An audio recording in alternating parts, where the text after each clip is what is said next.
बिस्मिल्लाहिर्रहमानिर्रहीम। अस्सलाम वालेकुम सामीन, रेडियो पाकिस्तान के लिए से हम आपसे मुखातिब हैं। मेरी वेव्स 1512 किलो हर्ट्ज़ और FM 93 मेगा हर्ट्ज़ पर प्रोग्राम आपके सेहत के साथ। सामीन, प्रोग्राम आपके सेहत के साथ मुख्तलिफ अमराज के जो डॉक्टर हैं उनको यहाँ मदऊ करते हैं और उनसे उनकी गुफ्तगू आपकी खिदमत में पेश करते हैं। और इस सिलसिले में आज हमने ज़हमत दी है डॉक्टर बुशरा अहमद साहिबा को। आप जो है JMC यानी खान हेल्थ सेंटर गिलगित में बहैसियत न्यूरो सर्जन काम कर रही है और इस हवाले से यहाँ पर जो मसाइल है, जो यहाँ अमराज पाए जाते हैं, जो मरीज़ है उनके इलाज मुआलजा के सिलसिले में अपने खदमात अंजाम दे रही हैं। और इसके अलावा खान डायग्नोस्टिक सेंटर जो टिया गिलगित में भी आप मरीज़ों को का इलाज मुआलजे के सिलसिले में आती हैं। बहुत शुक्रिया डॉक्टर साहिबा, आप यहाँ पे तशरीफ़ लाई। सबसे पहले आप बताइएगा कि न्यूरो सर्जन किन बीमारियों को डील करता है? अस्सलाम वालेकुम इस्माइल साहब, कैसे हैं आप? ठीक है। अच्छा इस्माइल साहब, मैं डॉक्टर बुशरा हूँ, एज ए न्यूरो सर्जन काम कर रही हूँ आगा खान हेल्थ सेंटर गिलगित में। न्यूरो सर्जरी मेरी स्पेशलिटी है। तो उसके अंदर न्यूरो सर्जन जो बीमारियाँ देखता है उसके अंदर मिर्गी शामिल है, दिमाग की रसूली शामिल है, गर्दन का दर्द, कमर का दर्द, मोरों की बीमारी और अल्लाह ना करे एक्सीडेंट्स, चोट के साथ पहाड़ से गिर के जो लोग आते हैं अगर उसमें कोई फ्रैक्चर है या सर की चोट है, ये सारी बीमारियां जो है वो मेरी डोमेन में आती है। डॉक्टर साहिबा, जैसा कि आपने जिक्र किया कि न्यूरो सर्जन जो है किन बीमारियों को इलाज मुआलजा करता है, और गिलगित बल्तिस्तान के तनाजुर में अगर हम देखा जाए तो गिलगित बल्तिस्तान में कौन कौन से इनसे रिलेटेड जो बीमारियां हैं जिनके इलाज किया जाता है, और ये भी बताइएगा कि खान हेल्थ सेंटर गिलगित में जो कि सेहत के हवाले से माजी से अब तक काबिल तहसीन खिदमत सर अंजाम दिया है, दे रहा है और देगा, तो यहाँ पर इस हवाले से टेस्ट और दिगर जो ज़रूरियात है, जो इस मरज़ को तशख़ीस करने में जो टूल ज़रूरत होते हैं, जो लेबॉरेटरी की शक्ल में, दिगर टेस्ट की शक्ल में क्या क्या सहूलियात है, इस हवाले से क्या फरमाएंगे? जो गिलगित बल्तिस्तान में ज़्यादा प्रॉब्लम देखने के लिए आई है, क्योंकि मैंने कराची में भी काम किया है, इस्लामाबाद में भी काम किया है, तो उस हवाले से एक जो चीज़ है वो ये कि यहाँ के लोग डाइट में नमक का इस्तेमाल कुछ हद तक ज़्यादा करते हैं, नमकीन चाय वगैरह जो है वो यूज़ करते हैं। उसकी वजह से ब्लड प्रेशर जो है वो काफ़ी अनकंट्रोल्ड है और ब्रेन हेमरेज या दिमाग में खून की नस फट जाना और उसकी वजह से दिमाग में जो ब्लीडिंग हो जाती है वो काफ़ी कॉमनली देखने में आया है। तो वो ये है कि उसका एक हल ये है कि जब भी किसी पेशेंट से ब्लड प्रेशर ज़्यादा देखा जाए, उससे इस बारे में पूछ के और उसको गाइड किया जाए कि ये चीज़ आपकी सेहत के लिए बेहतर नहीं है और इसको अपनी डाइट से ख़त्म करें। एक चीज़। दूसरी बात यह है कि यहाँ पर सेफ्टी, रोड सेफ्टी इतनी ज़्यादा नहीं है। लोग बाइक चलाते हैं तो हेलमेट नहीं पहनना होता, गाड़ियाँ ओवर स्पीडिंग कर रहे होते हैं, टाइमली हेल्थ फैसिलिटी नहीं मिलती है, तो उसकी वजह से हेड इंजरी और सर की, गर्दन के मोरे और कमर के मोरों का फ्रैक्चर फिर जो अल्लाह ना करे चारों हाथों पैरों की ताकत या टांगों की ताकत जाने का बाइस भी बनता है। ये चीज़ ज़्यादा कॉमनली देखी गई है। बाकी आपने फैसिलिटीज़ के हवाले से बात की थी आगा खान हेल्थ सेंटर में, यहाँ पर हमारे पास CT स्कैन की फैसिलिटी अवेलेबल है, एक्सरेज की फैसिलिटी अवेलेबल है, MRI जो ब्रेन का है वो नए कैंपस में प्लान में है, उम्मीद है 6 से 7 में हमें फंक्शनल हो जाएगा वो। और उसके अलावा ब्लड के तमाम टेस्ट जो है वो अवेलेबल है, जो फिजिकली गिलगित में अवेलेबल नहीं है उनका सैंपल आगा खान हॉस्पिटल कराची भेजा जाता है और उसकी रिपोर्ट जैसे ही आती है तो वो पेशेंट को इन्फॉर्म की जाती है। सही। डॉक्टर साहिबा, जैसा कि आप जानती हैं कि गिलगित बल्तिस्तान में ये जो न्यूरो से कंसर्न जो बीमारियां हैं और जो इस हवाले से जो डिजीज़ हैं वो दिन ब दिन इजाफा होते जा रहे हैं। हर बंदा ये कहता हुआ नज़र आता है कि गर्दन में दर्द है, कमर में दर्द है और टांग में दर्द है, तो इसके लिए एहतियात क्या करनी पड़ती है? कहते हैं कि एहतियात जो है इलाज से बेहतर है।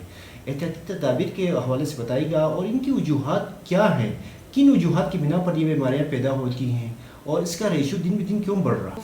आपने ये बहुत अच्छा सवाल किया, क्योंकि गर्दन और कमर के मोरों की प्रॉब्लम इधर काफ़ी ज़्यादा देखने में आई है। तो उसके साथ ये है कुछ फैक्टर्स ऐसे हैं जिनको हम नहीं चेंज कर सकते, जैसा कि जेनेटिक्स है। अगर किसी को अपने वालिदैन से मोरों की बीमारी कुछ हद तक या जोड़ों की बीमारी विरासत में मिली है तो उसका तो कुछ हद तक नहीं कर सकते हम ज़्यादा कुछ, लेकिन इस्तेमाल किस तरह से किया जा रहा है अपनी कमर का और गर्दन का वो बहुत ज़्यादा मैटर करता है। एक तो ये कि यहाँ के लोग कुछ हद तक ज़्यादा मेहनत कश हैं, कोई जो वज़न उठाने वाला काम करते हैं, पत्थर तोड़े, इवन यहाँ की ख़वातीन बहुत मेहनत कश हैं, तो ये कि इस काम घर के काम काज के दौरान वो अपनी गर्दन और बैक का ख्याल नहीं रखते हैं। इसमें डाइट का भी अहम रोल है, विटामिन D डेफिशिएंसी का भी बहुत अहम रोल है। तो अगर वो डाइट से पूरी नहीं हो रही है तो एटलीस्ट उसे दवाई के ज़रिए से पूरा किया जाए। दूसरी बात यह है कि अगर थोड़ा सा भी प्रॉब्लम है तो डॉक्टर को कंसल्ट करें ताकि कम बीमारी की स्टेज पर उसका इलाज किया जा सके। लोग दर्द की दवाई खा के, हकीमी दवाई खा के, आराम करके 10-10, 15-15 साल गुजार के जब कमर बिल्कुल टेढ़ी हो जाती है, चलने फिरने से कासिर हो जाते हैं, तब आते हैं। फिर वही है कि अल्लाह की बनाई हुई चीज़ को डॉक्टर उतने अच्छे से तो ठीक नहीं कर सकता। तकलीफ को कम किया जा सकता है, लेकिन जैसी परफेक्शन अल्लाह की क्रिएशन में वैसे तो हम लोग नहीं ला सकते। तो एक तो ये कि वज़न उठाना है अगर तो स्ट्रेट बैक के साथ उठाया जाए, एक चीज़। दूसरी बात यह है कि अगर कमर में दर्द है तो उसको अर्ली स्टेज पे आइडेंटिफाई किया जाए कि प्रॉब्लम क्या है और फिर उसको डील किया जाए। दूसरी बात ये, यहाँ पर मोरों की टीबी भी काफ़ी ज़्यादा कॉमन है। कमर दर्द होता है, काफ़ी अरसे से टीबी चल रही होती है, मोरा बिल्कुल ख़त्म हो चुका होता है जब पेशेंट्स हमारे पास आते हैं, एक चीज़। और दूसरी बात यह है कि रेफरल टू द स्पेशलिस्ट। अब पूरे गिलगित बल्तिस्तान में अल्हम्दुलिल्लाह 4 न्यूरोसर्जन हैं, लेकिन चारों गिलगित में काम कर रहे हैं। तो ये है कि अगर मेडिकल स्पेशलिस्ट के पास कोई पर्सन जाता है बैक पेन के लिए या गर्दन की पेन के लिए या सर्जन के पास जाता है, तो एक मॉरल रिस्पॉन्सिबिलिटी उनकी बनती है कि उसको कंसर्न स्पेशलिस्ट के पास रेफ़र करें ताकि वो बीमारी की तशख़ीस और इलाज में पेशेंट्स की हेल्प कर सकें। ये बात कहाँ तक हकीकत है जब बंदा जो है ना कमर में दर्द होता है या मोरों का कोई मसला होता है या नैरो से कंसर्न जो भी मतलब मसाइल होते हैं, अगर इस वजह से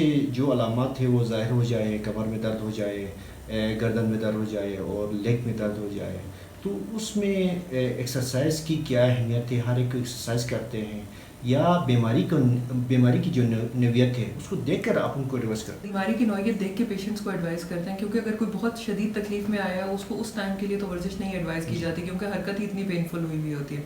एक दफ़ा वो दर्द के फेज से निकल जाता है हफ्ता 10 दिन तक, तो फिर उनको एक्सरसाइज जो है वो एडवाइस की जाती है। हमारे लोगों में थोड़ी सी मिसकंसेप्शन है, वो समझते हैं कि हम सुबह से लेकर रात तक काम करते हैं, ये वर्जिश ही है ना, तो वो वर्जिश नहीं है। गर्दन के लिए अलग वर्जिश है जो गर्दन के पट्टों को मजबूत करती है ताकि हड्डियों वगैरह पर जोर नहीं आ जाए। इसी तरह कमर की वर्जिश अलग है जो कमर के छोटे छोटे पट्टों को मजबूत करती है ताकि डिस्क का मसला, शैटिका का मसला, अर्कुन निसा जिसे कहा जाता है, वो प्रॉब्लम ना हो। तो ये कि स्पेशलिस्ट बेहतर तौर पर गाइड कर सकता है कि किस प्रॉब्लम के लिए कौन सी वर्जिश करनी है।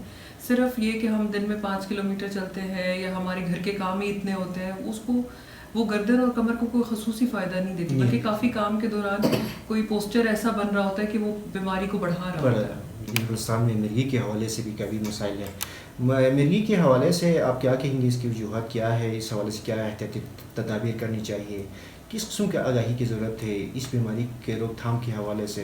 अगर खुदा न खास्ता ये बीमारी किसी को लग गया है तो इसको जो है ना इसका इलाज के सिलसिले में इसके हवाले से क्या फरमाएंगे? मिर्गी की बहुत सारी वजूहत हैं। जो छोटे बच्चे हैं उनमें अक्सर बुखार के बाद दौरे पड़ना शुरू होते हैं, तो अगर कुछ टाइम बाद जैसे जैसे उनकी उम्र बढ़ती है वो दौरे जो है वो बेहतर होना शुरू हो जाते हैं। कुछ हद तक चोट के बाद, जैसे अल्लाह ना करे कोई पहाड़ से गिरा है या एक्सीडेंट हुआ है, उससे जो दिमाग को नुकसान पहुँचता है उसकी वजह से भी मिर्गी होती है। कुछ केसेस में मिर्गी की कोई वजह नहीं पता होती और वो कभी कभार सारी ज़िंदगी भी चलती है।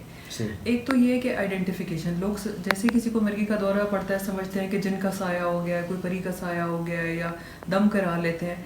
तो देखिए अल्लाह रसूल से किसी को इनकार नहीं है, लेकिन जो जिस चीज़ का स्पेशलिस्ट है दम भी कराएं, लेकिन डॉक्टर के पास जाएं, जो टेस्ट वो एडवाइस करता है ताकि वजह पता चले। कई केसेस में अगर वजह पता चल जाती है और वो वजह ठीक हो जाती है तो दौरे सारी ज़िंदगी के लिए भी ख़त्म हो जाते हैं।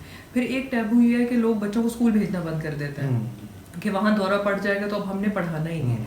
मिर्गी के साथ लोग नॉर्मल ज़िंदगी गुजारते हैं अगर वो दवाई टाइम पे खाते रहते हैं। क्या जो दौरा पड़ने की वजूहात हैं, जैसे अगर नींद पूरी नहीं होती तो मिर्गी वाले को दौरा आ सकता है। अगर उसने रोज़ा रखा है या वो खाली पेट है तो उसको दौरा आ सकता है। या कोई इमोशनल बात, खुदा न खास्ता किसी करीबी की डेथ हो गई है, कोई लड़ाई झगड़ा हुआ है जिसमें मतलब वो हाइप अप हुआ है, उसकी वजह से दौरा पड़ जा सकता है।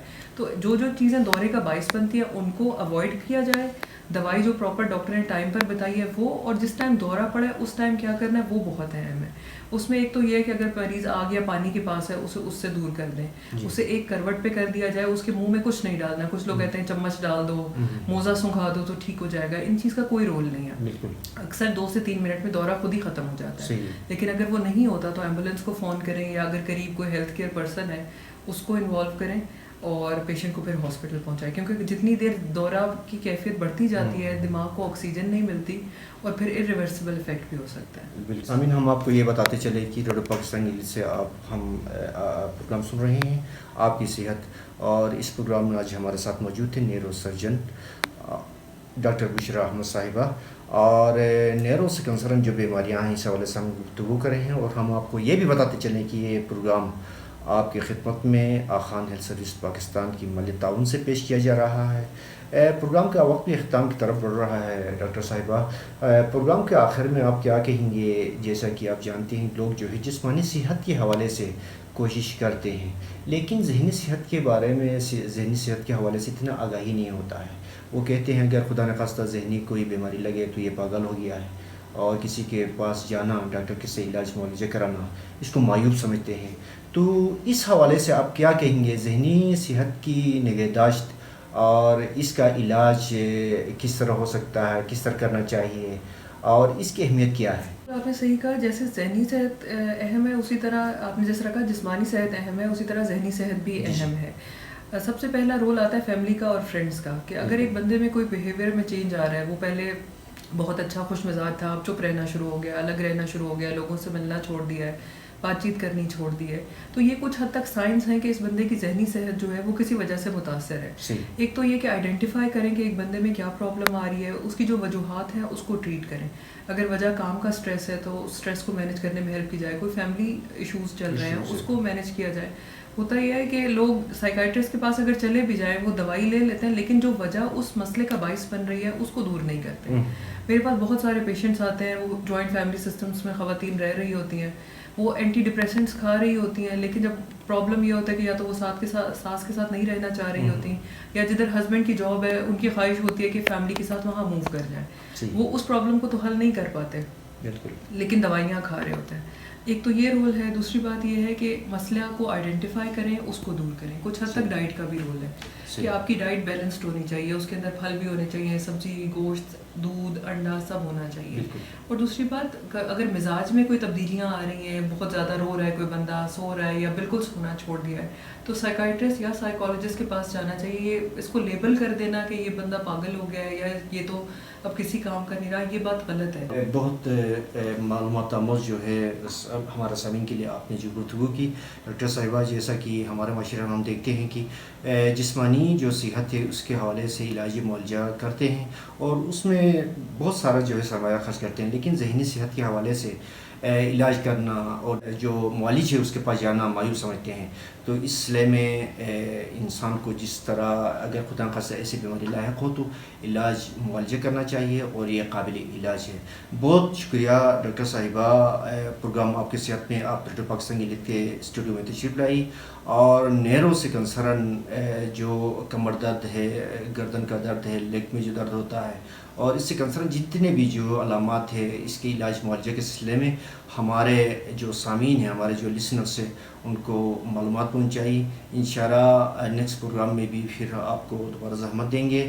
ہم آپ کو یہ بھی بتاتے چلے گی یہ پروگرام آپ کی خدمت میں آخان ہیلتھ سروس پاکستان کے مالی تعاون سے پیش کیا جا رہا ہے، اور آج کے پروگرام میں ہمارے ساتھ موجود تھی نیرو سرجن ڈاکٹر بشرا احمد صاحبہ۔ ڈاکٹر صاحبہ، آپ کا بہت بہت شکریہ۔